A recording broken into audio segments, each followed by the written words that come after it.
नमस्कार, राष्ट्रबोध से मैं पवन केसवानी। छत्तीसगढ़ के राजनीतिक गलियारों में एक आम सा प्रश्न है कि सरकार कैसे चल रही है। नई भारतीय जनता पार्टी की सरकार बनी है। सीएम विष्णुदेव साय की अगुवाई में मंत्रिमंडल का गठन भी हो गया। उसके बाद सबको काम पर भी लगा दिया गया।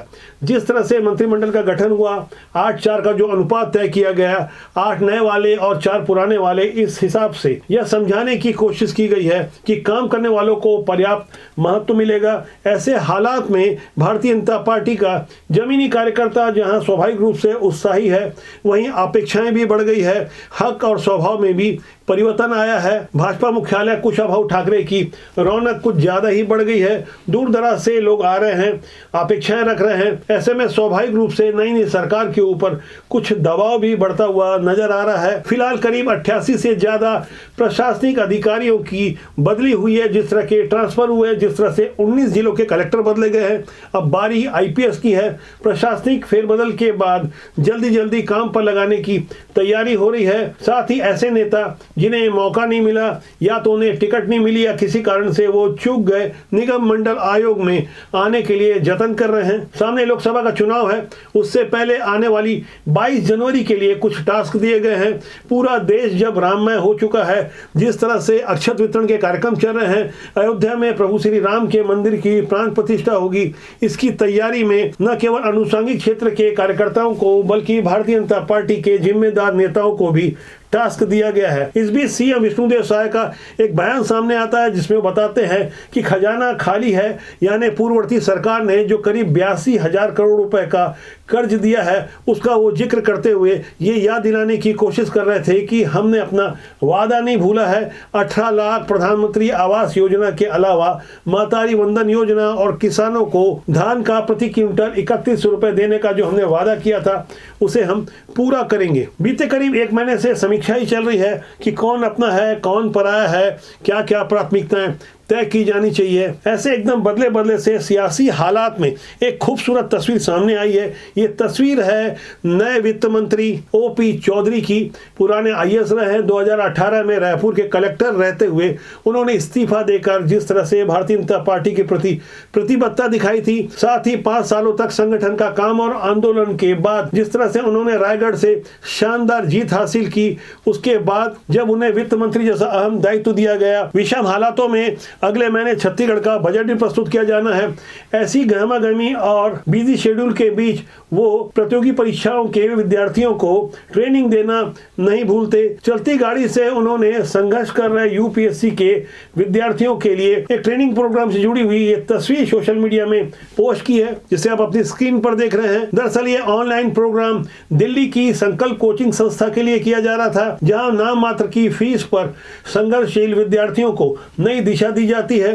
ओपी चौधरी ऐसे ही संघर्ष से निकले हुए हैं। महज 8 साल की उम्र में पिता का साया चले गया था। 12वीं पास करने के बाद उनका पीटी में सिलेक्शन हुआ था। बावजूद इसके अभाव में भी उन्होंने अपना लक्ष्य नहीं छोड़ा। वो यूपीएससी क्रैक करना चाहते थे और आखिरकार 23 साल की उम्र में उन्होंने आईएएस बनकर साबित कर दिया, जहां चाह वहां रहा। यदि वो चाहते तो 12वीं के बाद पीटी के माध्यम से इंजीनियर बनते, लेकिन भिलाई के कल्याण कॉलेज में पढ़ने के लिए और प्रतियोगिता परीक्षाओं के लिए उन्होंने दिन रात एक कर दिया। आज छत्तीसगढ़ के वित्त मंत्री हैं और करीब 43 साल के युवा वित्त मंत्री ओपी चौधरी की ये तस्वीर सोशल मीडिया में खूब पसंद की जा रही है। अपने काम के प्रति इतनी प्रतिबद्धता और लगन से निश्चित रूप से आने वाली पीढ़ी को एक अच्छा संदेश जाएगा। कुछ ऐसी ही अन्य तस्वीरें छत्तीसगढ़ के अलग अलग इलाकों से आ रही है। जब बात बदले हुए राजनीतिक हालात की हो रही है, तो छत्तीसगढ़ के एक नेता की तस्वीर दिल्ली से चलकर सामने आई है, जिसे आप अपनी स्क्रीन पर देखकर सहज ही अंदाजा लगा सकते हैं कि आखिर माजरा क्या है। नाम इनका अमित जोगी है, जो देश के गृह मंत्री अमित शाह से मुलाकात कर रहे हैं, फूलों का गुलदस्ता दे रहे हैं। क्यों दे रहे हैं, मकसद क्या है, इसका अंदाजा तो राजनीति का कोई कम जानकार भी लगा सकता है। दरअसल हमारे पास इस बारे में जो जानकारी आई है वह यह है कि बीते 24 दिसंबर को रायपुर में सागौन बंगले में अमित जोगी ने अपने कार्यकर्ताओं के साथ बैठक की। जोगी कांग्रेस का अस्तित्व वैसे भी छत्तीसगढ़ में कोई खास अब रह नहीं गया है। चुनाव में जैसे फिसड्डी साबित हुए, उसके बाद हालातों का जायजा लेने सागौन बंगले में बैठक हुई थी। बैठक में चर्चा हुई कि क्या भारतीय जनता पार्टी के साथ जोगी कांग्रेस का विलय कर दिया जाए। अब हमारे पास जो जानकारी सामने आई है वह यह है कि कोशिशें तो यही हो रही है।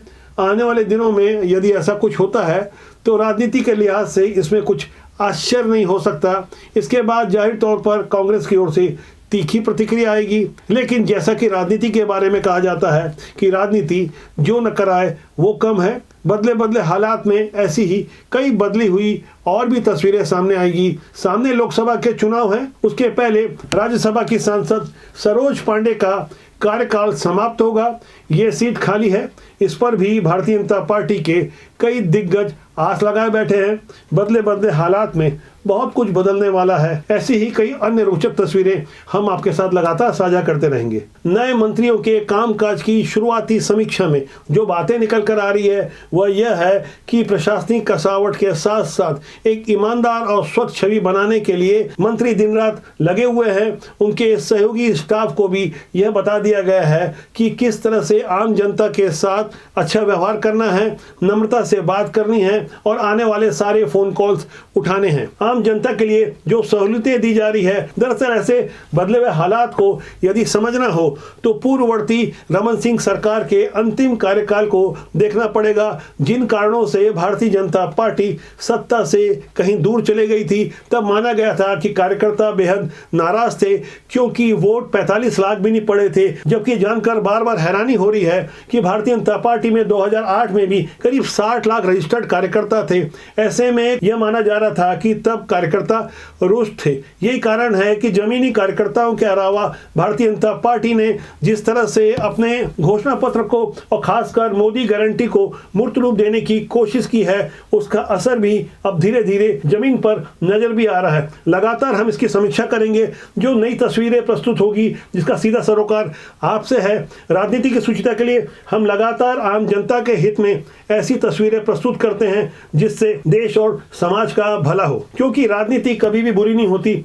उसमें काम करने लोग अच्छे या बुरे होते हैं। जब अच्छे लोग राजनीति में आएंगे तो निश्चित रूप से समाज और देश का भला होगा। अक्सर लंबे समय से यही होता आ रहा था कि कुछ बुरे लोग लगातार राजनीति में काबिज रहे और देश भर में यह प्रचारित किया गया कि राजनीति बुरी चीज होती है। हर आम आदमी को इसे गहराई से समझना होगा। विश्व के सबसे बड़े लोकतंत्र भारत के हर आम नागरिक को राजनीति के माध्यम से देश और समाज की सेवा के लिए तत्पर रहना होगा। तो आज के अंक के लिए इतना ही। मेरी आपसे फिर जल्दी मुलाकात होगी। मेरा आपसे आग्रह है कि चैनल को देखें, लाइक करें, शेयर करें और सब्सक्राइब करना ना भूलें। बहुत जल्दी मेरी आपसे फिर मुलाकात होगी। नमस्कार।